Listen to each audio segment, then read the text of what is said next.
Queens get the money. Queens get the money. Queens get the money. Queens get the money, yeah. I'ma knock it out the park with this one. I'ma knock it out the park with this one, yeah. I'ma knock it out the park with this one. Queens get the money. Queens get the money.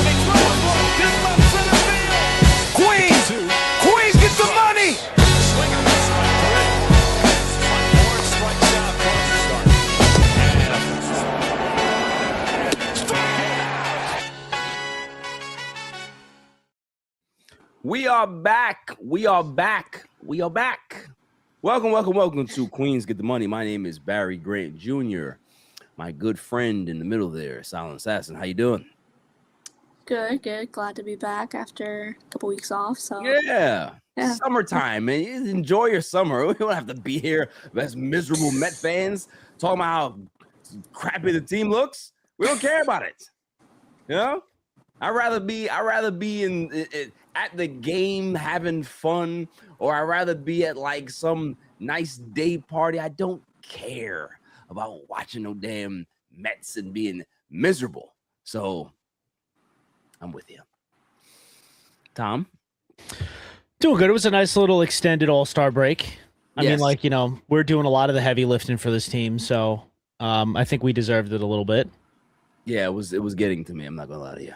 Oh, you and me both. I needed a break. Okay? Yeah, I still watch like every day, but it's just, you know. Shout out to Armand. Yeah. Welcome back. Thank you to Armand. Thank you, sir. I was at Citi Field. What day was that, Nicole? Was that Thursday? Friday. Yeah. Friday. I was at Citi Field. Shouts to TikTok for the wonderful event. Shouts to the Mets. And it was I think it was Asian Heritage Night. It was really cool, man. It was nice. Saw Shohei get struck out a few times. That made me very, very happy. Hell yeah. It was weird. Like to get dogged by Kyle Tucker upset me. You know? Yeah, he's having I a get horrible season. He comes to Queens, hit 2 home runs. Hey, don't do that. Don't do that. I don't like stuff like that. If you want to come in as a hot hitter and continue to rake, cool. Don't come in cold as ice and then all of a sudden become Barry Bonds when you get hit. I don't like stuff like that. Like that to me is grounds to fight. If I'm a Met player, I'm fighting you. Like, don't do that. Don't come in here and do that. I don't like stuff like that. Yeah, so many Dodger fans in the state. I was like, where did these people come from? They didn't come from LA. They didn't drive that. You know what I mean? They didn't take a plane. Or where are y'all hiding from? All of these Dodger fans in New York, shame on you. Shame on all of you, okay? To be here and root for that team. Garbage. Absolute garbage. Well, I mean, it's because there's still the people that can't accept the Dodgers abandoned them and left for LA. It's all I don't want to hear that, Tom. There was a lot of young. If there was some old people there with wheelchairs and canes, I would understand it. There's some young people in there with their Dodgers outfits on. I don't like it. Well, it's because it's family. You know what I mean? Those Dodger fans who didn't accept the Brooklyn Dodgers abandoning them had reproduced, had kids that had kids, and they passed the Dodger fandom down. That's why they always draw well here. I mean, look, it also kind of doesn't help that I understand why the rotunda in Citi Field is the Jackie Robinson rotunda. Yeah, I understand it. Please understand that I understand it. I just don't like that our stadium has like a nod to the Dodgers. I hate it. I wish they would change the rotunda into like the Mets Hall of Fame type of thing. Well, they kind of did at the top when you go up the escalator. They kind of did. But I'd like the color to be changed. I want them to. You know what would be cool? Throw some orange in there, not just all Dodger blue. If they recreate Shea Stadium in there. That would be kind of cool. That would be cool. Like you step in there and it looks like Shea Stadium. That would be kind of cool. That would be. I mean, You know what I mean? What? Bring back the ramps? Whatever, but like just maybe it's just like the way the inside of the old stadium used to look when you walk in there. You're kind of like inside of Shea, and then you go up the escalator, and then now you know what I mean. That would be cool. That would be cool because it's like paying homage to the old place, and then you're going into the new place. You know what I mean? I think that would be awesome. It would be like, the perfect. It'd be the perfect spot to be putting some more statues. You know what I mean? Like Give me some Jerry Kuzman. Give me some Cleon. Give me Tommy Agee. Yeah. You know what I mean? Throw up Gary Carter. You think Piazza gets a statue? He should. He absolutely should. Mm-hmm. Who would be if you had to bet? Then I ask both of you, Nicole. Who do you think that would be the next statue for the Mets?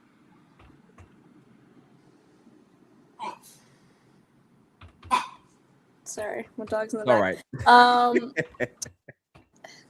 Someone. I'm thinking can it be like future, like down the line? Like, whatever, yeah. Yeah. If you think that that's gonna be the next one, sure. I was gonna say David Wright. David Wright. That's a good guess. Yeah. I'm thinking because after they pass on and all that stuff, like we don't want to think about that, but yeah, you know. I would think it would be David Wright. I would think that it would be David Wright.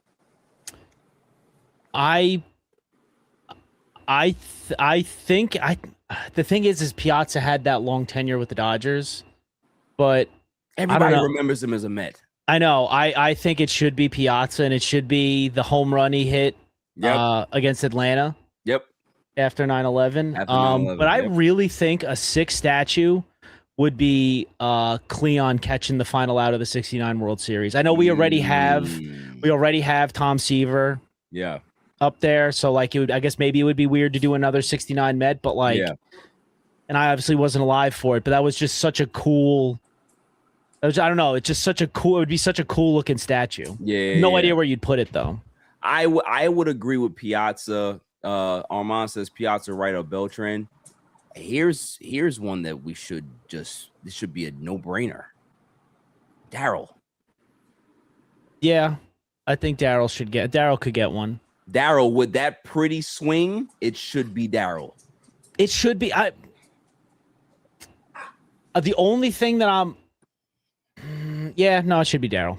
No, Darryl deserves one because I'm wondering if do you do the statues for guys that are Hall of Famers, but then are we getting too nitpicky? Because if you did that, then Wright's not getting one, but Wright definitely deserves one. I mean, I think because the thing is, there has to be some type of precedent outside, because otherwise you're just gonna have statues all over the place, which I don't mind, but there's not gonna be a criteria, right? David Wright's not in the Hall of Fame, but does he get a statue? There has to be some type of criteria that the player has to meet, whether they're in Cooperstown and they get the statue. I don't know. Honestly though, if we're really digging into it, the Mets haven't had enough people that would warrant. That's what I'm saying. The statue. So it has to be Met Hall of Famers. Yeah, I think. Do you think Piazza was a bigger impact player than Beltran was? Ooh. Because Armand, I don't know. I don't know. I feel like I feel like Piazza's statue makes more sense than Beltran's. I would say the arrival of Mike Piazza changed the outlook of how the Mets were viewed. So did that Beltran Pedro year. Yes, but I think that when Beltran signed and when Pedro signed, they were big, but it wasn't as big as when Mike Piazza got here. Like that was huge. Yeah, because the Mets were kind of like a joke. Not saying that the Mets weren't a joke in 06 or whatever it was, 05, but they were more of a joke back then. And Piazza's coming here was just like, oh, okay, they're serious about winning now. Yeah. You know what I mean? Like it kind of changed their trajectory a little bit. It's like, oh, they got this guy. They traded that to get, okay, cool. Now we understand that they're probably really serious. And they were. You know what I mean? So I think that just the impact of what he brought to the city and who he was and what he did, it way dwarfs what Carlos Beltran achieved. Although Beltran did a lot in a Mets uniform, it just, if you're going to compare the two, I would put Piazza over Beltran to get the statue, 100%. You're also going to have a lot of Mets fans that will never, ever, ever get over 06. Yeah. So, Beltran, I think, has a better chance of getting a statue if he becomes the manager and wins us a World Series. Then he'll get one. Absolutely. So we are going to talk about tonight. We're going to talk a little bit of Lindor. We're going to talk a little bit about Soto, and get into the trade deadline. Because we can discuss how well the Mets are playing, but at the end of the day, it really doesn't matter at this point. It's about how, guys can continue to just have good seasons, finish strong, because it really does. There is something to focus on in regards to the following or the next season. There's carryover, right? If you're starting to figure it out in the second half of a season, you can be able to start looking at guys that say, okay, he figured it out late. There's some carryover going into the next season. There's something to work on. There's something to really look forward to when you go ahead. I seen that, Omar. We're not getting yachty. You know what I mean? Like there's a lot to be able to kind of like hang your hat on and improve on and work on if you do finish out the season strong. It's really hard when you finish out the season terrible. Now you have to kind of like go back into the tape and try to refigure things and all this other stuff. But when you finish strong, that's great confidence for a player to be able to kind of build on. So that's what we're looking at to the second half of the season. They're playing better baseball right now, which is good. You can hope that they continue. Are they going to make the playoffs? Absolutely not. But it's not about the playoffs. It's about just, seeing what we have going forward, evaluating post deadline what this team is going to look like, and what are the pieces and the holes that you need to be able to fill in the offseason if we do have a season. So let's start with Lindor first. A lot of chatter around Lindor. You're hearing, you talked about it, Tom. You said Bob Nightingale said, oh, Lindor's definitely getting traded. And then you hear all these other people, oh, Lindor should be traded. And you got people say, oh, yeah, he should be traded to the Yankees. Just like, why is there so much chatter around the second best player for the New York Mets right now? Anybody can take it. I personally don't get it. I understood the Lindor criticism early on when the team wasn't performing. Like, I'm not talking about this season. I'm talking since we got him. Right, when he first got here. And he was having the slow starts, the thumbs down stuff. Thumbs down, yep. I understand your gripe. I never really had an issue because I knew Lindor was a really good player, and I knew that he signed a long-term deal here. He's going to be here for a while. As long as they win, it'll get right. Lindor's going to perform to the back of his baseball card. I've loved him since he was in Cleveland. Same.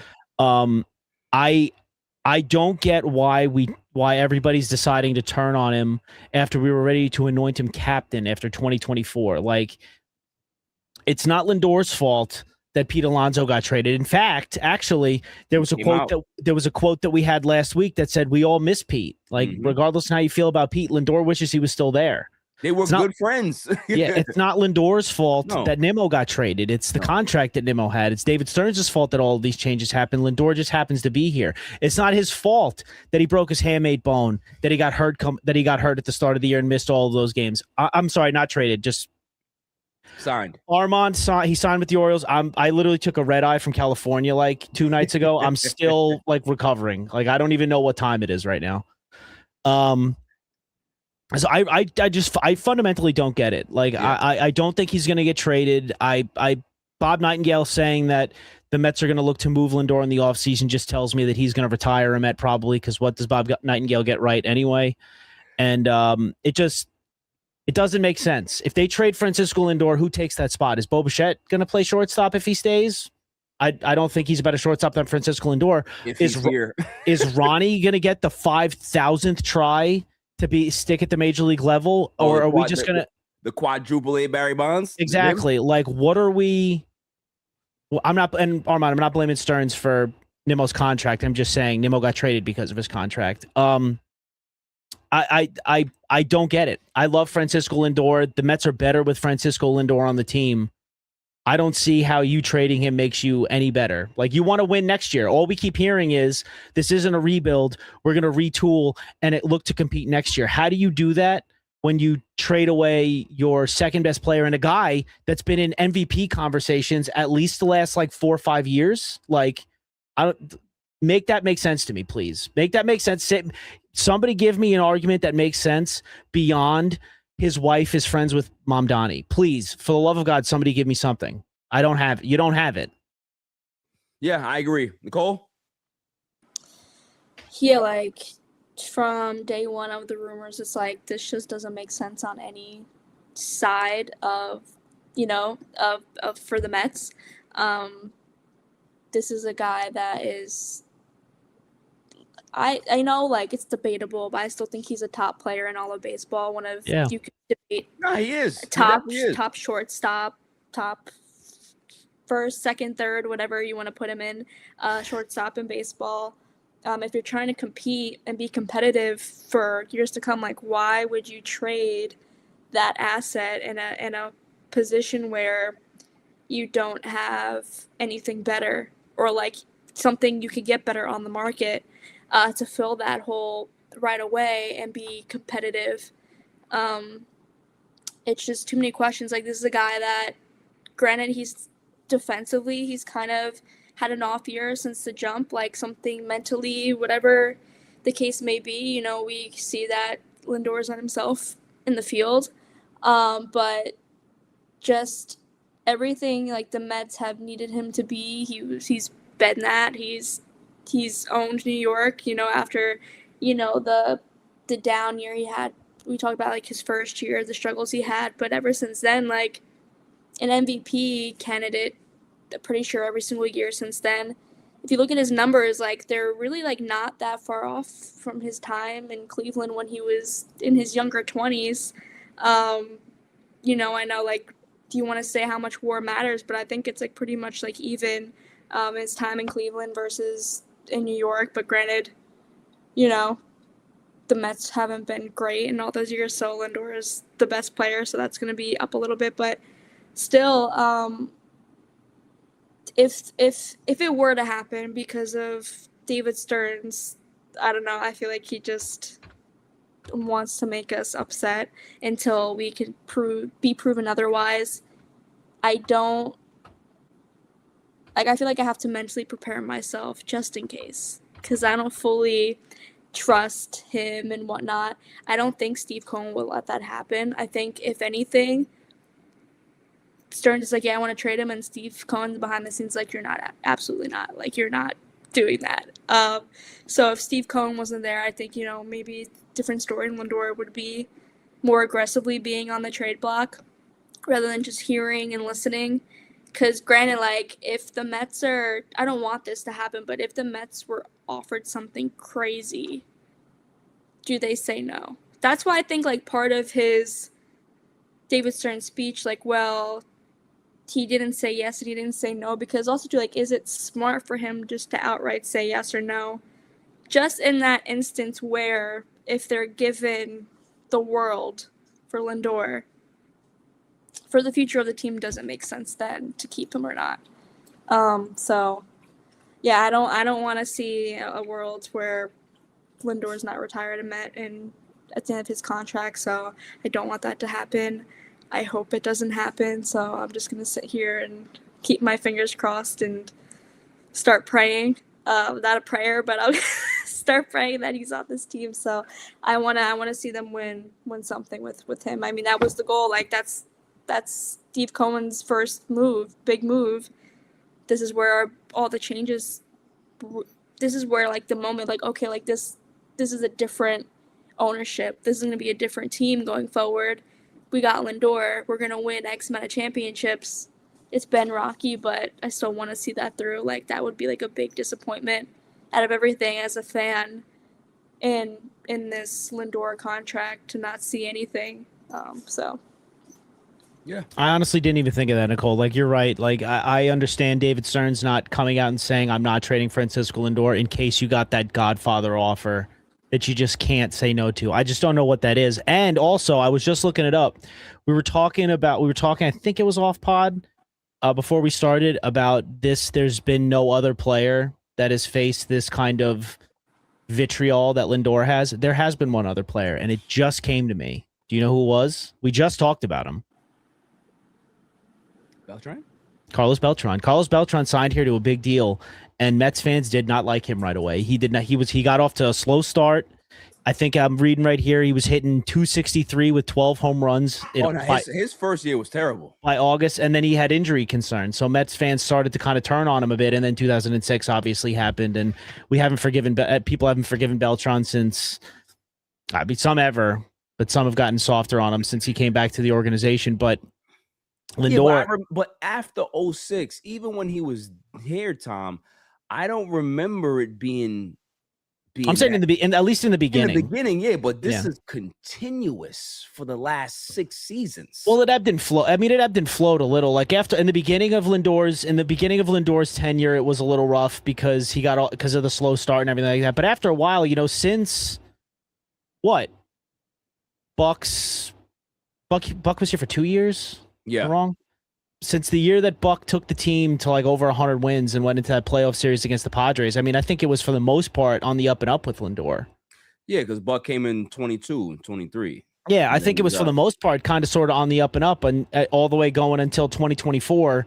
And then last year when the team underachieved, it kind of started rearing its ugly head again, except Soto got more of the blame because he wasn't buddy with everybody.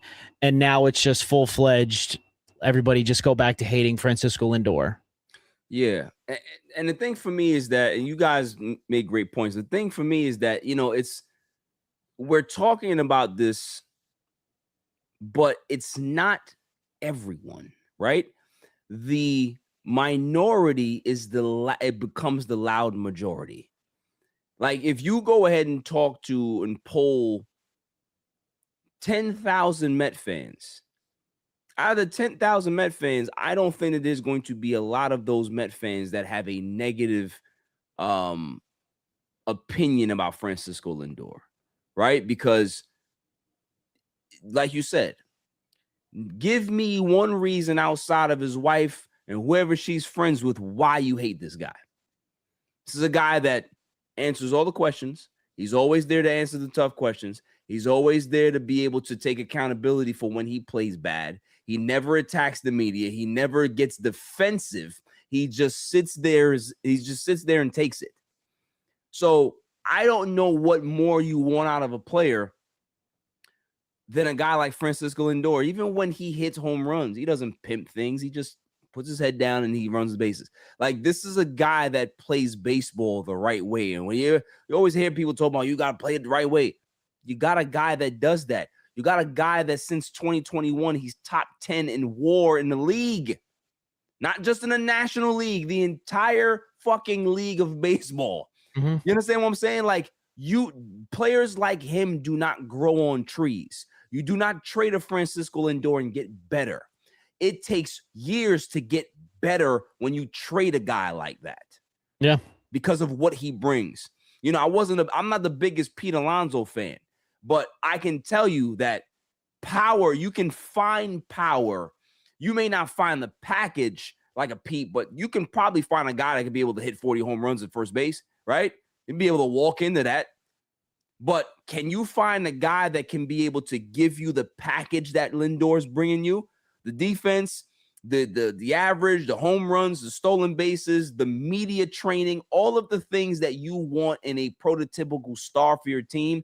He has it. You cannot find that out there. So it'd be asinine to be able to trade a guy like that just because. It's because you're trying to shed salary. You don't consider shedding salary when you have great players on your team. That's not what you do. Agreed. You shed salary with bum ass players that are not succeeding or they're not meeting expectations. That's what you do. You don't do that with great players. Great players, you just chalk it up to whatever their contract is and you keep it pushing. That's what you do. So all of the nonsense, all of the negativity that's around Lindor, it bothers me just because of like how great this guy is and how much of a consummate teammate he is. Like, yeah, everybody, like you see all the reports. We heard for the last year and a half, oh, Soto and Lindor are not getting along. But yet you never hear all the positive stuff that you see, them laughing and, chopping it up, being good teammates. You don't hear about that. Why? Because negativity doesn't sell. So you're always going to keep hearing about Lindor being in trade rumors. Why? Because it's negative press. People are they're gonna hate watch it or hate comment on it. It's rage bait. It's rage bait. Just like what Lindor said, I don't pay attention to it because it's not coming from in here. If I start to hear things in here, now we got a problem. I'm not hearing it here. So whoever wants to go ahead and go spin their narrative outside of that, anybody who doesn't like Zoran Mamdani because they want to go ahead and attach Zoran to him, or they want to go ahead and attach all the other players that left to Lindor, people are always going to look for somebody to blame for when things are bad. That's just the way it goes. And when you're the top of the card, when you're the face of the team, you are going to catch the most darts and the most bullets. That's just the way it goes. It's just the way it goes. Yeah. So because I can guarantee you, if Lindor's not here, you know who's going to start to catch it? It'll be Juan Soto. Yeah. Just out of the blue, you'll just start to hear random stuff just come out because he's the next guy in line. Yeah. I'm just tired of it, man. I'm really tired of it because it's like, as a Met fan growing up, I used to watch as a kid, right? And I used to watch other teams. Like, man, I would love to have a Frank Thomas on my team. I'd love to have a Barry Bonds. I'd love to have a Cecil Fielder on my team. I'd love to have any one of these great players, right?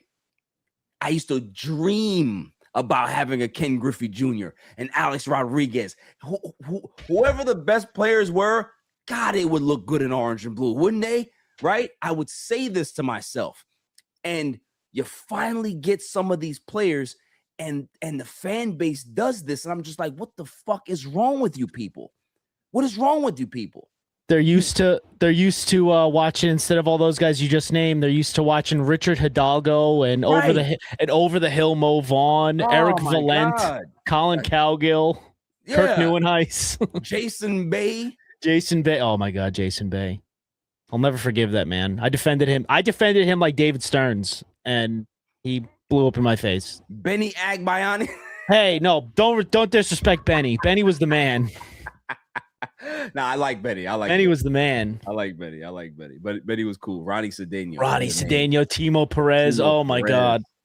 Listen, man, it just continues. So again, it's like I can't wait until Monday for several reasons. When Lindor's still here after the deadline, and then we can just put this shit to bed. Until the offseason. Whatever. But it's just like enough. Let the guy just focus on playing baseball because he's playing very good baseball right now. And yeah, okay, can we let's just do we play out the scenario? Like, I don't want to.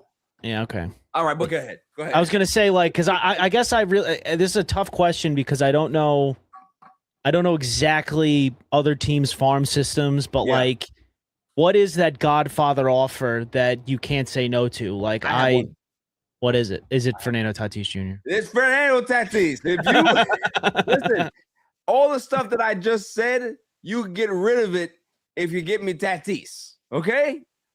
He can go to San Diego. His wife would love it out there. Probably. They can play My Girl in San Diego. Okay? Give me that.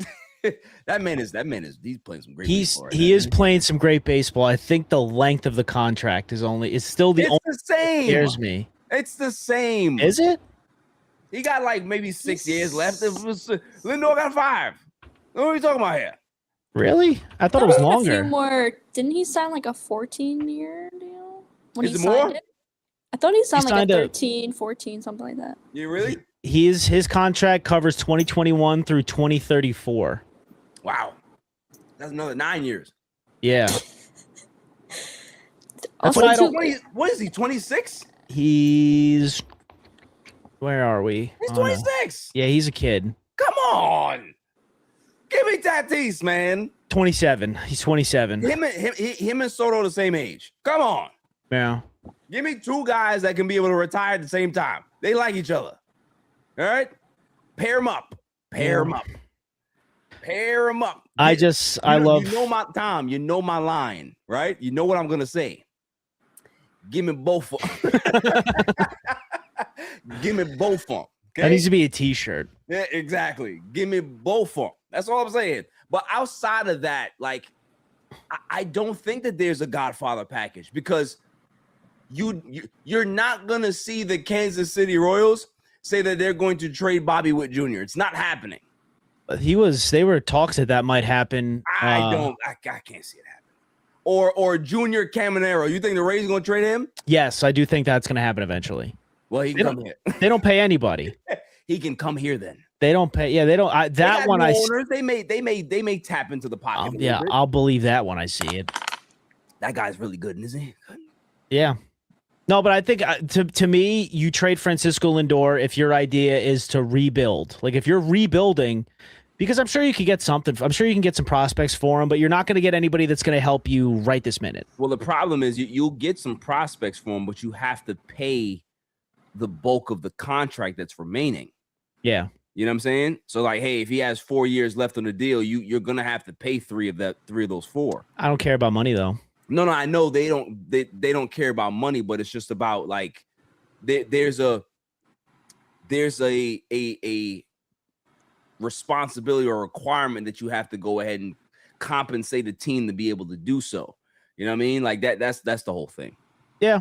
So I think I'm with you. If it's Tatis, I'd consider it. I still don't know if I'd do it though. Both of them. Okay. You saw what the World Baseball Classic looked like with those two. Did you see it? It did. It did look cool. It looked absolutely fantastic. Okay? Would you stick him in? Would you try it? I know he used to be a shortstop, right? I'm pretty sure. Nah, he doesn't have the range. Right. Honestly, in right field? I would be honest. I wouldn't put him in the outfield. I think that Tatis would be able to convert to a first baseman. We're moving him to 3 positions now. I think because he has some athletic ability, because it's either one of the two, right? You either keep Tatis and throw him in left, right? And you convert Soto to first, or you do it the opposite way. Because I think that Soto long term is going to be graded better at first base. I think so. I guess I would just be really skeptical of bringing in a guy that's got 9 years left on his deal and then having him having to learn first. I could probably get on board with keeping him in the outfield and maybe moving Soto. Just like Armand said, he can play second. Yeah. I mean, it's better than Simeon. So better than whoever the hell we got. I don't even know what infielder they have in the pipeline coming. We got Mitch Voigt, who's doing good in Double-A. Had a good day in Double-A. I think he got called up. Did he get called up to AAA or he's in Bing? No, he got called up to Binghamton because he was. I think he was in Brooklyn, but he got called up to Binghamton. Yeah. How many games has Tatis played? I got you, Armand. So that's my one. What do you have, Nicole? Do you have one in a scenario where Lindor has to be traded? What is your scenario? She doesn't even want to think about it. No, nothing. I got nothing. No, nothing. Google is telling me that he only played second once in 2023. What did he come up as? That was shortstop, no? Was it a shortstop? I thought so, because then Xander Bogaerts was there, so then they moved him to the outfield, I believe, something like that. All right. Well, he couldn't. I don't think he could play shortstop. Tatis made his MLB debut as a shortstop in 2019. Okay, shortstop. Lindor to the Dodgers. No way. Never in a million years. I'm not feeding the machine. Absolutely not. If Lindor ever went to the Dodgers, I don't know how I would feel. I would, the pain that I would have would be nah. Armand, I hope you're a Lindor guy. Please tell me you're a Lindor guy. Please don't tell me you're wanting Lindor shipped out of here. That would hurt a little bit. That would. We're gonna have to put Armand on timeout if he's an anti-Lindor guy. No. Yeah, exactly. Let's see. So, all right, moving on to Juan Soto. Now, I commend the guy because he had the last press conference saying that 100% he wants to come back this season. He's definitely going to come back. But can we be honest? I don't think it's smart for him to do so. I think that you have 15 plus, you got 14 plus years of commitment left. This is a guy that he's a bigger guy.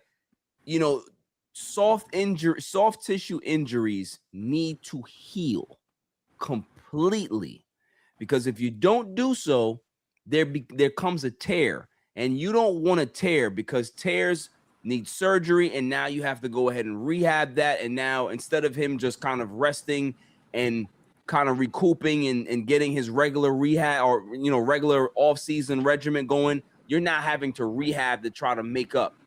I don't think that it's smart for him to come back. It's a lost season. This is a guy that he would probably have 30 home runs by now had he not missed the time that he missed before. This is something that's been nagging him all season. And if I'm the Mets, as much as he wants to play because this guy loves baseball, you got to shut him down. You have to shut him down, because there's no reason for him to continue playing, because if, God forbid, he gets hurt in a meaningless game, all Met fans are going to be fucking upset, right? So, yeah. Like, what are your thoughts, guys? Do you think that, like, they should step in right now and just shut him down? And look, you can be able to shut him down, and you can have, if Robert stays on the team, cool, have him out there, or you can be able to call up Morbido, and have a very young outfield and see what the hell we have for going forward. That's my that's how I view it. But I want to hear from you guys in regards to what you view. Nicole, what are your thoughts on that? Yeah, I agree that it's the season's over for him. Just because, like, also too, like, I saw on the broadcast the other night, or heard on the broadcast the other night, that he was feeling it and just didn't say anything because he wanted to play. And now he's at a position where this is worse than the beginning of the year. Like, if he does come back, he's out longer than the first go around. So clearly it's hasn't like ever been better per se. Even I remember, like, kind of when he did come back, it was kind of like, I wouldn't say rushed, but he could have used more time just in general, because it was only 4 weeks he was out. I mean, no, not even 4 weeks. I was saying, like, the other day, like, it's unfortunate because MVP season, like, he was the front runner, I think, in the NL, and now it's a lost season, but there's no reason for him to be out there. And even potential, like, other injuries of what can happen. You don't want him to be out next year if you're really going to contend. And, like, the future of his Mets career, like, you want him on the field as much as possible. So I think, it's time to kind of, end it for this year. Yeah. Tom? I totally agree. But I also agree with Armand if they are going to play him again, because I think if the Mets clear him, the Mets medical staff clears him again, he is going to play at some point. DH is the only thing that he gets to do. I'm not letting him run around left field. I'm just go up there and do what you do best. Swing for the fences. You know what I mean? But other than that, yeah, I don't really see. See, the way I look at the Mets second half this year is I just want to see a team play good baseball, win some games, and just give me like hope For in the season. next year. Like show me more maturation out of Carson Benj and AJ Ewing, and if Soto comes back, let's see that bat light up again, just so I can see what next year is going to look like. Lindor's playing better. Bo might still be here. We don't really know what next year is really going to look like, and I already got some bright spots in Christian Scott. Nolan McLean's looking like he's figuring it out a little bit. Zach Thornton's looking good now. So like you have some nuggets going in if all things break right towards the end of the year, it might look like, hey, we might be a couple tweaks away from at least contending. Yeah. I'm not talking about World Series. I'm talking about contending. So I think I settle on the DH thing. If he comes back, if he's healthy, cool. Give the fans something to watch because it's not going to be playoff baseball. So give us something to watch and let Soto DH and see if he can hit a moonshot every once in a while. But left field should be absolutely out of the question. Yeah. I mean, listen, I would be okay with the DH as well. I just want them to play a little hardball with him, just because it's like, listen, I understand that you want to hit, but we gotta protect the investment, dog. Yeah, you gotta sit. You gotta make sure that you heal up, man.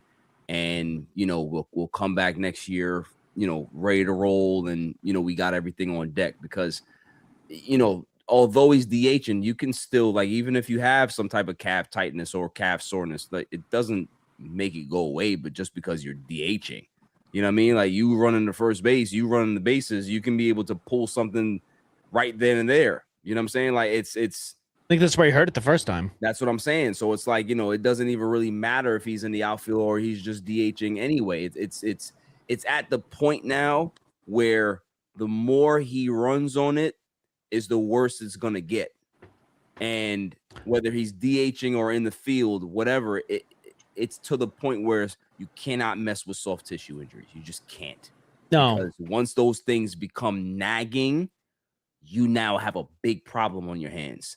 Because if a guy starts to have more soft tissue injuries as they get older, that contract looks a little sus, right? Going forward. So you want to make sure that he is 100% going forward. You're not having any problems. They're not making the playoffs this year anyway. What are you trying to prove? Like, I understand that you want to be out there and play. You want to be there for your teammates. But at the end of the day, you're the guy. And if you go ahead and you go poll your teammates and say, hey, you think I should keep playing this year? They will all say, nah, I think you should sit, dog. Like, you know what I mean? Like, probably. Like, I think you should sit because, like, you are so important to this franchise. And God forbid something happens to you, they're going to have big problems trying to fill that hole. So, they got to play hardball with him and say, yeah, okay, cool. We'll see what you look like in 4 to 6 weeks. Don't worry about it, man. We got you. And then once 4 to 6 weeks come around, he's like, oh, man, I'm feeling better. Hey, that plan that you said that you wanted, we're changing it. Yeah. You going to have the seat on that bench right there. See you next year. Right. See you next year. Go hang out with your family in the box because you're done. You're done. Like, you got to play hardball with your best players sometimes, because at the end of the day, look what happened. He didn't want to say anything because he wanted to keep playing. Players are always going to put themselves in harm's way because they want to keep playing. You have to be the responsible one to tell them that they got to chill out. So, Soto, we love you. We understand that you want to keep playing. We know how great you are, but you got to take a seat, dog. All right. Moving on. Let's get to these trades. Okay. Let's get to these trades. Fire sales here. Okay. I've been waiting for this since May. Okay. How many times I've been having people Mission to Mars? I'm sick of it. I want the Mission to Mars to end on Monday. I want all of these guys out of here. Okay, even the guys that I like. I want them gone just because we need to recoup some value. That's all I'm saying. So what I have here, my buddies, is I've created a tier system. Okay, created a trade tier system for the Mets. Now, in my tier 1, here's who I got. I got Brazaban. I got AJ Minter. I got Luke Weaver. I got Clay Holmes. and I got Luis Robert Jr. That is my tier 1 of guys that should be traded, that should get the Mets a very, very high premium going forward. I believe that you can be able to get significant value for those pieces right there. Tier 2, which is still pretty good. Right? Still pretty good. You're going to get a good premium there. You got Brooks Raley. You got Peralta. You have Luis Torrens. And you have Tyrone Taylor. Tyrone Taylor has hit my tier 2 just because the man has been Barry Bonds over the last 2 weeks. He got like 6-7 home runs. You let him go somewhere so he get traded, right? Get him out of here. He's playing great at the right time. I love it. I love it. I love it. I hope he's gone. Tier 3 now, which we just want a gym bag and a pack of Skittles. We don't care what it is. We just need to move these guys. Okay, I don't care what we get back. We can get back some low A guys. We can get back some guys that work at the local supermarket down the street. I don't care, just as long as you get these guys off my team. So we got Brett Beatty, Mark Vientos, Sean Manaea, and Senga. That who's in the tier 3. Do you have any? Does anybody have any? Whatever. You have any comparisons? You have any complaints about the tier system here? Was Freddie in the first tier? Freddie was not in the first tier. He's in tier 2. Tier 2. Okay. I think Freddie has to be in the first tier because I think they're going to be able to get something for him, because I think a contending team would really benefit from a Freddie Peralta. And did you see the reports that the Mets were using AI to change his pitch selection and some of his mechanics? So like if that, I think, you know what? You're right. I think because I think a lot of teams blame the Mets as to why he's so bad this year. Due to the fact that there's a lot of injuries, the expectations, whatever the fuck they changed when you said the AI stuff. Like, I think teams like, especially like the team like the Rays would take Freddie Peralta and turn him into Jacob deGrom. Oh yeah, they really would. You know what I mean? He still probably would, but the thing is though, I think Freddie is a 5-inning pitcher, so like I don't think that's a Mets thing. I think that's just a Freddie Peralta thing. But his control has been like so uncharacteristic of him. Yeah, no, I agree, but I think Freddie's got to go because you're probably not going to pay him big money next year. I can't envision, like, if Freddie Peralta coming off of this year is the big money pitcher contract that Stearns is actually going to shell out, I will go crazy. I will lose my goddamn mind. I gotta say, I'm not, like, I don't like to say this because it's so bad. I have never felt more right than what's happened to Freddie Peralta. Yeah. When I was just like, please, for the love of God, don't pay this guy. Right. Because I just want to see what he's going to do here first. I think I was the only one on this panel that said that I wanted to extend him in spring training. I think Nicole was more leaning to wait and see, too. I thought I remember like being, I want to just get it done because. Oh yeah, okay. I thought he would be better, so I was like, just get the cheaper price. Tom knew something. I've seen it time and time again. Somebody, do you remember, Barry? You're probably the only person. You're probably gonna remember this. Do you remember when we traded Scott Kazmir because Scott Peterson said he could fix Victor Zambrano? I don't think it's the same. I don't think we're comparing apples to apples here, but I'm just saying, like, I've seen one of the worst trades in baseball history. I've seen pitchers come here with high expectations and fall. I've seen hitters come here with high expectations and fall flat on their face. Like 13 years in the league. He did all right. Zambrano was out. He did all right. Well, Victor Zambrano was just terrible. Yeah, it was awful. Scott Kazmir. We did send him to baseball purgatory for the time. He was an Oakland Athletic. So yeah, I mean, he wasn't too bad though. He had an okay career. It wasn't great, but I agree with you. That's yeah. You're easy dumping. Freddie's an easy dump. Luke Weaver, I've been like wavering. Like I think I need a haul for Luke Weaver. I agree. That's why he's in tier 1 because let me explain it again. The tier 1 guys Like all of these guys have trade value, but the tier 1 guys are the top premium. Okay. Right. So like all of these guys are going, but you have to give a premium. I thought it was like what I thought your tier system was of guys that should be traded. Like I think Luke Weaver probably in all likelihood should be traded because the guy deserves to close somewhere. He deserves to close for a contender. Yeah. And with pitching being a premium and there not being like as many like quality relievers, like Luke Weaver realistically should be traded. But if I'm not getting a haul for him, I'm not trading him because I have him next year. I'd rather trade I'd rather dump Devin Williams and have Luke Weaver close for me next year. I agree. If we're not getting something like if I'm not getting a top pitching prospect and a top position player prospect, I'm not doing that. Yeah, I agree. Yeah, it's more about these guys should get traded, can get traded, but this is the tier in regards to the premium packages that they should return. That it should be a good return for these guys. So the tier 1, those are the guys that are going to get a significant return for. Tier 2, still going to get a decent return for, but just not as good as tier 1. And tier 3, give me a bag of balls for them. Dog. Yeah, just get out of here. Yeah. So yeah. So Brazaban, Minter, Weaver, Robert, and Holmes. Now, if we're gonna stick on Peralta, we talked about this in our group chat. I will lose my fucking mind right now if we trade Freddie Peralta back to the Brewers and we get Jet Williams back. I will lose my effing mind because he's not playing well in their system now.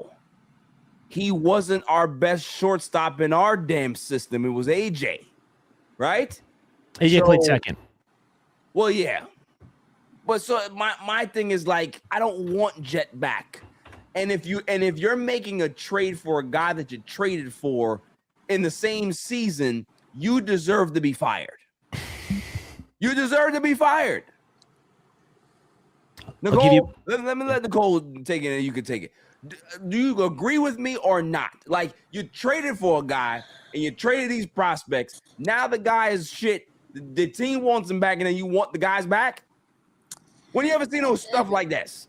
I was going to say, I think it might be the first, I don't know if first and only time that something like that would happen in the same calendar year. I'm sure it probably happened before, but only the Mets. The only good thing that, like, out of anything is, like, neither team has really won. Like, granted, Brennan Sprouse had, like, not with against the Mets, but, like, prior, like, he turned it around. Yeah. But, like, neither team has, like, really won that trade, at least for now. So it's not like Jet Williams is killing it and, like, we're here suffering and then trying to figure it out. But, no, that would be crazy. And I don't think, like, the value of – but, like, for both sides, I don't think the value of the player is as high as it was at the initial trade. Nope. So it's like Freddie Peralta is not worth that value and Jet Williams isn't that high of a prospect anymore. Could that be something that happens? Possibly, but I think it's just, like, more of, like, an embarrassing thing, if anything, I feel like. Does the man have no shame, Nicole? Yeah. Huh? You have no shame? Well, I will say, while it would be terrible optics, who has according to Major League Baseball, and I'm on their website right now, who has the #1 farm system in all of baseball? Brewers. The Milwaukee Brewers. So if I can get anything, because I don't think it would be and I think Jet is #5 in their system right now. Yeah, so if I can get something back for him, even though you're trading him to the Brewers, putting a little egg on your face, because now you're pairing Freddie Peralta with the pitcher that you traded for. The Brewers for him. I don't know if I really care, because it's just like Freddie didn't have it here. I have no attachment to Freddie Peralta whatsoever. So, like, if Milwaukee wants him back, fucking take him. Just go back to Milwaukee. Give me whatever you got, and we'll see what happens. If you want to give me Jet back, okay, give me someone else too, though. Because I mean, like, who else? Unless I'm wrong, it's Mitch Voigt. Who else can play second base for the New York Mets in the future? Well, nobody right now. Nobody right now. Yeah. You did have some high hopes for Jet Williams at one point in time, but again, I don't know. It seems to me that the only guys that are really performing are David Stern's draft picks, except for Nolan McLean. Yeah. Ewing's been good. Benja's been good. Clifford kind of stinks. I don't think we're going to see Clifford this year. Clifford just got benched for Christian Arroyo, so he stinks. Is Jet Williams really all that good? I don't know. He hasn't shown it in Milwaukee. What a difference a year makes. The Mets were tops in the league in regards to farm system. Well, they all had to come up. They all got to come up. Benj and Ewing had to come here. We still got guys down there, and they just suck. Well, they're all 12. Like they're all like what? No, they're not. Not all in the. We got some guys that are like 25 and they stink. Okay, they stink. Anybody that's in the minors at 25, just give it up, dog. Like that. Yeah. That's the way I look at it. Like if you still in the minors at 25, 26, I'm not. Granted, yes, you still have a career, but come on now, you need to get called up already. 26, you still down there. Yeah, I agree. What are we doing? Trade Freddie to the Brewers or the Rays, or trade Freddie to the Brewers and then trade Luke Weaver to the Rays. Get hauls from both teams. Yeah, do that for me. Listen, I think the one in my tier 1 that I need traded the most is get Clay Holmes out of here, man. Get Clay Holmes out of here. I understand that you may want to keep him because you might be able to get him at a discount, right? Like I can see you can be able to probably get Clay Holmes on maybe a 3-year deal, anywhere between $28 and $30 million a year, right? But if a team is willing to give him a haul, give the Mets a haul to get, you got, go take him. Go take him. I think for me, it's any one of the relievers, only because relievers are such like crapshoots year to year. Yeah. You know what I mean? So like you could trade a reliever and I'll be fine. And I'm assuming that you'll probably be able to find somebody that could fill that spot. Starters is where I get a little nervous because like with how much this rotation fell to even further to pieces once Clay Holmes went down, if he even has an inkling that he wants to sign an extension, I don't know why. I think I might be more inclined to do that because I would like to see him in this rotation to go along with, McLean, Thornton, and Christian Scott. Well, see, the problem is we know who our president is. That motherfucker is not signing any extensions because Clay Holmes came out publicly and said, "Yeah, would love to do it. Yes, let's get it done." And then it was just like, haven't heard anything. Why? Because that's David Stearns for you. And Clay Holmes has a player option. He doesn't have to stay here. He knows how good he is. So if you don't trade him now, you're going to have to lose him for nothing, or you're going to have to pay him the money that he wants in the offseason. So although you may want him, although you may want to retain him, you might need to trade him. And if he declines his option in the offseason, then you still have access to be able to go get him in the offseason. But you have to get something for him now. Yeah, I agree. Yeah, I could agree with that. You have to. You know what I mean? Let's go ahead and go to tier 2. We talked about Peralta already. Brooks Raley, Luis Torrens, Tyrone Taylor. What do you think that we can be able? Do you think that we can get anything for Brooks Raley? Older guy, left-hander, doesn't throw hard, but still a very, very valuable piece in a bullpen. What is it going to take? Do you think that it takes a top 10 prospect, or you can be able to take a top 25 prospect and call it a day? I would want. I feel like he's been solid, like his years here, and like even before, like he's been a good reliever. Yeah. So I would want someone in the top of farm system of a team. Like I feel like also too, like relief pitching is always needed. It's always high during the deadline. So I want something like for any of these players. Like I feel like the Mets can really change their future in this deadline. Like the assets that they do have, like are good assets, and they could have a big return. So yeah, I'm looking for a top prospect for him.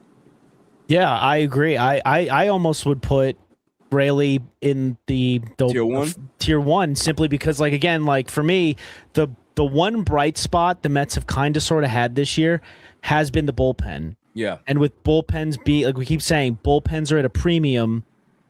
I want to sell all of them to teams that can contend. So yeah, I agree with you, Armand. If he's a rental, you're probably getting a top 20, top 25 prospect. But if you get somebody that's desperate, because again, they were talking about it when Stearns was getting an interview, that it's still kind of like there's still teams that are like iffy on if they're going to try and go for it or contend. Yeah. We don't really know what the market is necessarily going to look like selling wise. You might get someone that's desperate, and Brooks Raley has been pretty reliable since he's been here. So I could see them getting a top 10. I think the rental would make it kind of push down a little bit. Maybe you get like a top 15, top 20, but no, I think you can get something good for him. The Tyrone Taylor thing's interesting because that one I think you're probably getting like closer to 25, or you're going to get some kid that's like 16 years old that's just going to go to low A and develop, and we'll see him in another 12 years. But at least it's something, because in the beginning of the year you would have expected to you'd expect Tyrone Taylor to be in the basement of this list,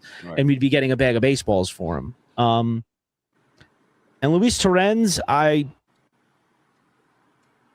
really don't know what you're going to get for a backup catcher. Just signed the 2-year extension, so there is control there for a team that would want him.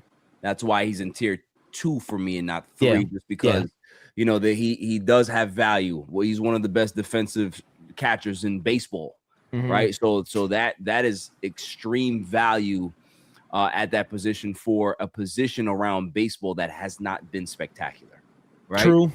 So for a guy like Torrens who can't really hit like that, but can knock in some clutch hits here and there, but defensively, when you're talking about playoff runs, defense at your catcher position is going to be vital going down the stretch for any team that's trying to contend and win a pennant.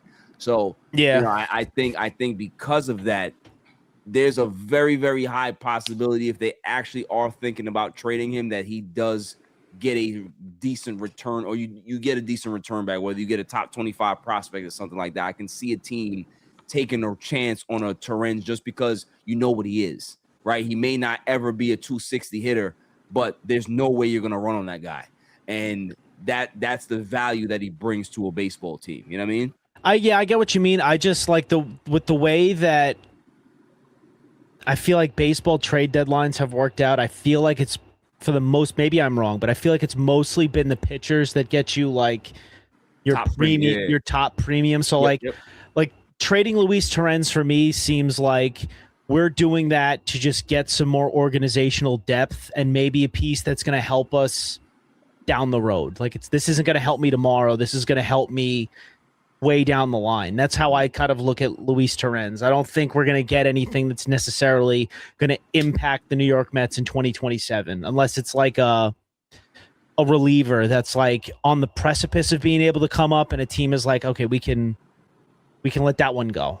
You know what I mean? Maybe, but I don't know. I just don't know if I see the real like substance that we would get back for Luis Torrens. Yeah. Cole? Yeah, honestly, like, that's like a player. I think, like, I saw the Mets like are also too like kind of iffy about trading him, because I think he has more value than what he would bring back, just because of like the things you said, like having a backup catcher be so defensively like elite.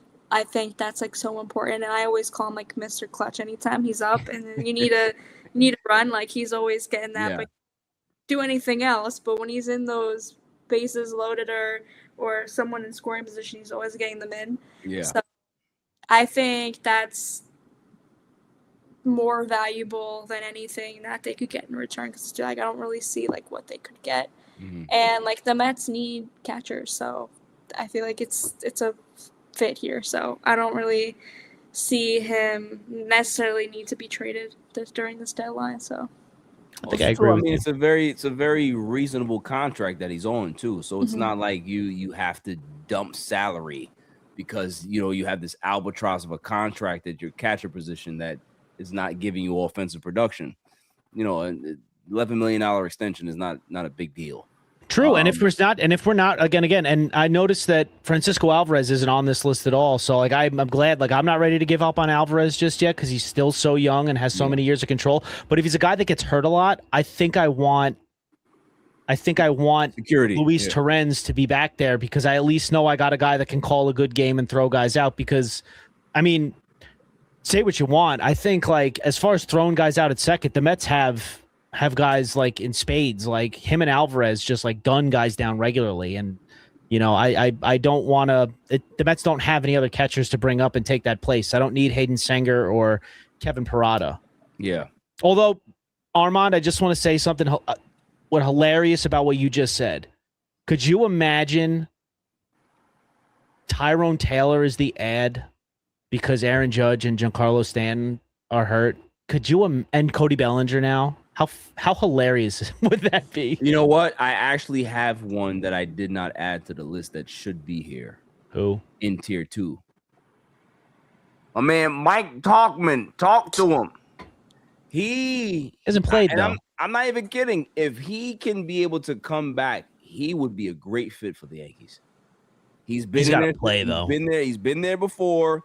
Played well. This is a guy that is, you know, tops in baseball. He's one of those guys that are high on base, you know, maybe able to hit runners in scoring position. This is a guy, if he's right, could be able to get the Mets something back if he's ready. You know what I'm saying? If he was able to, but he hasn't played all year. No, he's the meniscus tear has been very, very slow for him. I mean, look, he's 35, so but if Tyrone Taylor can bring us back something, man, that'd be awesome. Again, I think it's going to be. I think Tyrone Taylor is going to be. Maybe it'll be. Maybe it'll be like a double-A reliever or some guy that's years away. I like. It's just good that we're going to be able to get a warm body for Tyrone Taylor because you didn't think that you'd be able to get something like that earlier in the year. And Armand, you mentioned like how you said that you would trade Francisco Lindor for Fernando Tatis. If we were getting Shea Langoliers back from the Oakland Athletics, even though he's hurt this year, I will drive Alvy to the airport. I will drive Alvy to the airport to get Hunter Goodman. I'll tell you that right now. Straight to the airport. Shea Langoliers just because he's named after Shea Stadium. That's the only reason I want him here. What, Goodman? Whew, that boy bad. That bad boy right there. You know what I'm saying? Yeah. So we're talking about top tier catcher. Come on now. If you get Shea Langoliers, like pack him up. Like, you know what I mean? Just throw him into a black car. You know, put a we call it an iFold on him so he can't know where he's going, and just drop him off at LaGuardia. Drop him off and say, "This is where you're headed. Here's your ticket. Get the hell out of here. Get out."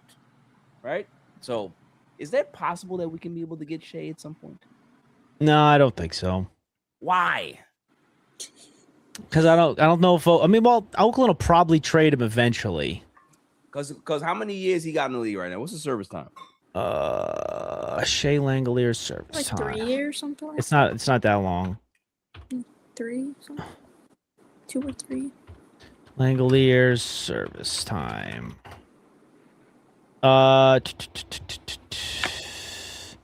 Yeah, he's been with. I think he's been. He was up with Oakland a little bit in 2022. No, yeah, it's been like he went back down to Vegas. So it's like 2022, probably like 4 years. Okay. I want Hunter Goodman so much. I do. That guy's so good. It's the Rockies. I don't care. Okay? He mashes. That's what I like. You know what I mean? What are his splits? He's a guy that profiles good to be a first baseman in like 5 years. What are his splits? Who cares about the splits? I do. Who cares about the splits? About the splits? What happened? Remember when Ryan McMahon was this hot third baseman that everybody wanted to save from Colorado? Now they can't get him out of New York. Yeah, they can't get him out of New York fast enough. Yeah, I remember. They hate him in the Bronx right now. I believe it. I absolutely believe it. They haven't had a good third baseman since A-Rod. But no, but again, I kind of like I think I'm right on board with your tier list. My only difference is I'm taking every single reliever and throwing them up into the first tier. Like all those guys, sell them all. Just sell them all. Get hauls back, revamp the whole farm system, maybe get a piece back that you can use next year, but just overhaul all of it. Because I mean, rebuild the bullpen next year.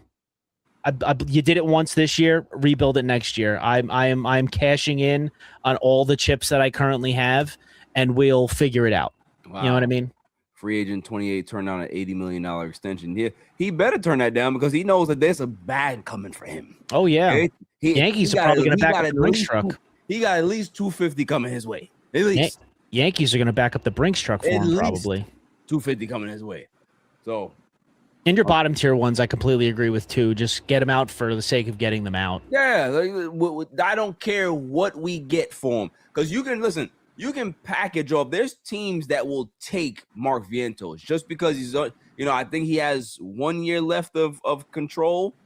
In regards to the I think he has. Does he have any options left?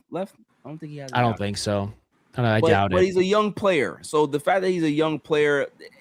Teams that don't have much depth and much power, they will take a chance on this guy. They can be able to work his mechanics, and maybe they can be able to save him. But trade him. Get Brett Beatty. If Beatty doesn't get traded, you need to play Brett Beatty where he's comfortable if he's gonna stay. I don't want to see Brett Beatty in right field anymore. No. Like ever again. No. If he's not playing second base or third base as a platoon guy or a bench guy, I don't want to see him. Yeah. Seriously. Bench guy, yeah, I agree. A bench guy, I'll take Beatty on the bench all day, every day. That's what I'm saying. Like if you're relying on a Brett Beatty, just like how we talked about, if you're relying on a Jared Young, we're in trouble. Problems. You know what I mean? Like that's how we need to look at it. I think he's a great clubhouse guy. But he's a bench guy. He's just a bench guy, and I don't think he'll ever be an everyday major league baseball player, and that's okay. Not everybody is. Not every high prospect ends up being a superstar. He's not one of them. He's just a guy. He's a jag.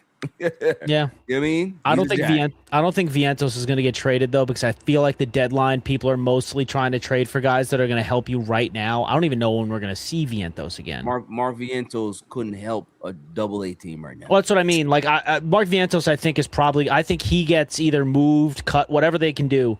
I think he's off this team come the off season. I think that's probably going to happen. I would be satisfied if they just waive him. Me too. I don't care. Like, I don't think you're going to really get anything back for him anyway. That would make me extremely happy just to see Mark Vientos waived. Yeah, and then he goes to the Dodgers and turns into JD Martinez. Turn into Justin Turner. Yeah. You know what I mean? But I don't know if I really care. If it happens, it happens. I'm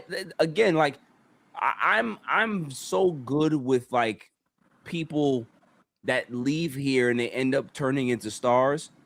It's one of those things where it's like, just because they became a star in Cleveland or Anaheim or whatever the hell you're going to send them, doesn't mean it was going to happen here, because New York is a different beast. Some players have to get out of this market to actually be able to slow down and be able to maximize their potential. I think Mark Vientos is one of those guys that if he goes into any small market, I think without the pressure, you'll see him be a better baseball player. You know what I mean? It's just that you just can't do it here. Not everybody is designed to be successful in New York. True. It's just the way it goes. I agree. I think he is what he is. Yeah, he is what he is. But I think like going forward for David Stearns, if he's going to stay here, you have to recognize when guys are just not it earlier. Because I could have told you 3 years ago that Mark Vientos, we were sipping the Kool-Aid a little bit after 2024. But you can see the holes in his game. Yes, he can be able to run into a fastball and knock it out of the park, but can you rely on that? And after 2024, 2025 was the indicator for me that was just like, all right, this guy is a flash in the pan. You're not going to get much out of him. Brett Beatty, too. You saw the signs that he just wasn't going to put it together. And you just held on to these guys too long until they have no value. So hopefully he learns from this. I am curious to see what happens on Monday, because can David Stearns cook at the deadline? Can he? Because I am concerned about his evaluation of players, of what value he puts on players. That concerns me, because he might end up like not getting a deal done just because he overvalues a guy where he shouldn't be overvaluing a guy. So that's what I want to see what happens, because all of those dudes that we mentioned today, they all have to go. Mm-hmm. Like, if you don't trade the guys that need to be traded and they're still on this roster, you have failed. Question for the both of you. I'm with you on I hate David Stearns, but I feel like David Stearns might be good at evaluating young players and seeing like when they're ready to progress, when they're ready to move forward, and move levels in the minors, move levels from the minors up to the majors. We see it with Ewing, we see it with Benj, we see it with McLean, we see it with the young pitchers that we have coming right now. Do we have faith that David Stearns will get the right prospects back for any of the players that he does end up trading? Like, because it's such a weird spot to feel, because like I don't trust David Stearns to build a competent major league club right now, because he just hasn't done it since he helped Turner, like he did the magic that he did in 2024. But I'm kind of starting to think that he might be onto something when it comes to finding younger talent. I think I disagree with that to a degree. I think he cannot recognize talents in other organizations. I think that he can recognize talent coming out of the draft. Like, players that are just coming out of college. I think he has a very good understanding of what he's looking for, if he's going to take risk on guys that are flamethrowers or whatever it is. But in regards to picking a guy out of an organization, I think he has blind spots. Okay. I think he has blind spots. But I hope I'm wrong. That's my opinion. I don't know what Nicole feels.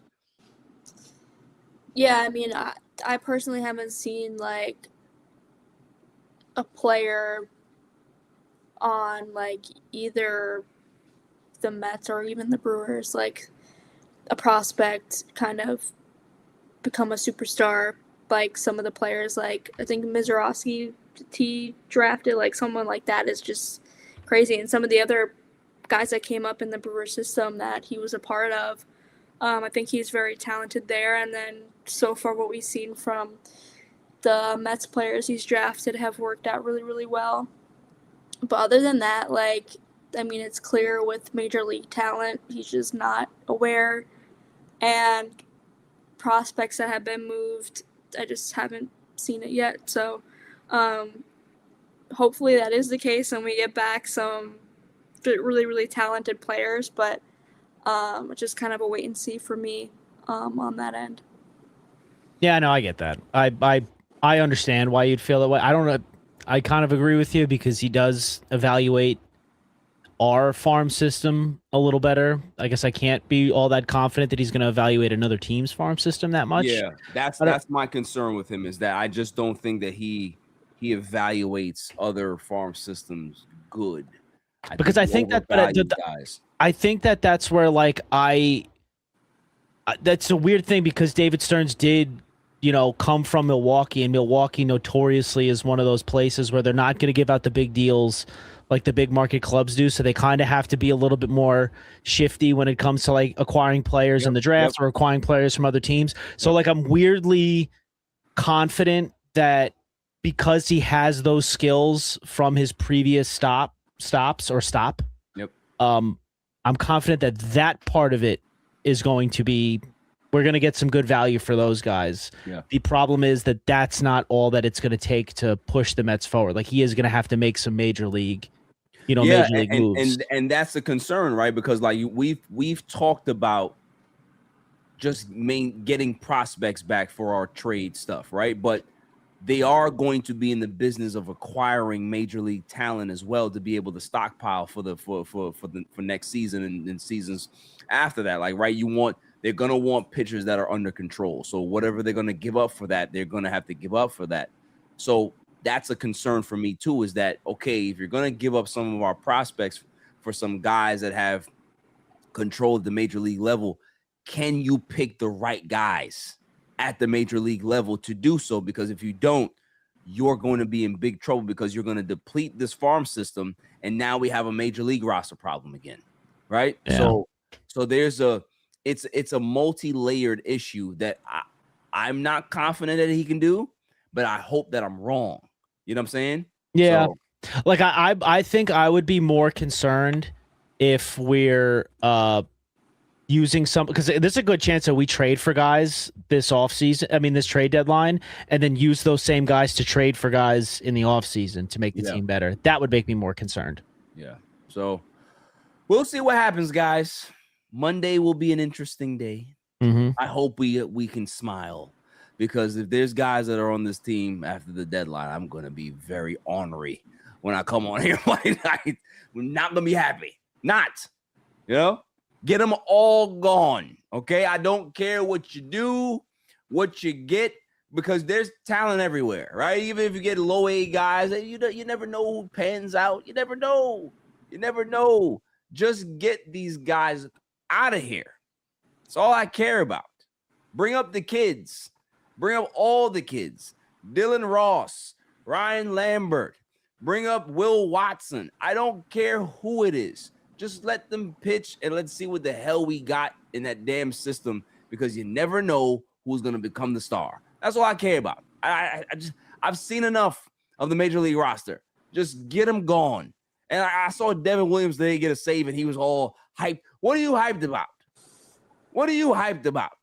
Huh? You lucky that you're going to be here, and maybe somebody says, hey, you want Devin Williams? And then David Stearns runs to the phone and says, absolutely not. You can have him. Okay? No matter what it is, we'll give him to you. That's what I hope happens. I'm with you. I agree. We'll see on Monday. We'll see. So, shouts to everybody that's in here. Armand said, just get two. Exactly. Just get some IFA money. That's all we need. We do well in the IFA, right? Just do that. Mm-hmm. Get some money, man. That's all I care about, so we can be able to go crazy and go get some of these international prospects. That's what I like, because we did good the last 2 seasons in regards to that. So let's keep it going. All right. And if we can be able to trade Shohei Mania, get him out of here, because we got another $25 million left on the deal. Get him out of here too. Just whatever you can do. All right. Whatever you can do, just do. So if there's one time a year that I'm going to have faith in David Stearns, it will be on Monday. After Monday, you're dead to me. Okay. Make sure that you get it done. That's all I'm saying. Until Monday, any final words, team? No, I've been saying it for a few, not consecutive weeks, but weeks that same thing. Like, I just can't wait for this moment just to see like what we have coming. Hopefully there's no heartbreaks. I don't think there's going to be one, but I'm just excited to see like the talent that we should be able to get back. Yeah. So, yeah. Tom? First, I want to say, Armand, you're the best. We will see you next week. And I am excited for what is our World Series, aka the MLB trade deadline. Fire sale, national wholesale liquidators, stores closing, going out of business. Everything must go. Take it all. Take it all. Turn the bullpen into a Spirit Halloween. Absolutely. Put a Spirit Halloween over the apple in center field. Just put it there, because we are open for business. Okay. Mm-hmm. We are open for business. We want to turn it into a day camp. Who cares what it is, but we want these guys gone. Okay. Thank you for your service. Thank you for the terrible play this year. Thank you for the injuries and the heartache. But I hope that you guys go off and help other teams sincerely. I hope you guys help other teams win because we had some good players here and there's some passionate guys that really wanted to make things work. And sometimes things just don't work. It's not their fault, but you got to put it on them because obviously they're the players. But I really do hope that every single one of these guys finds success on whatever team they go to. So hopefully that happens and we all can be happy. So until next week, stay safe, stay cool. Peace.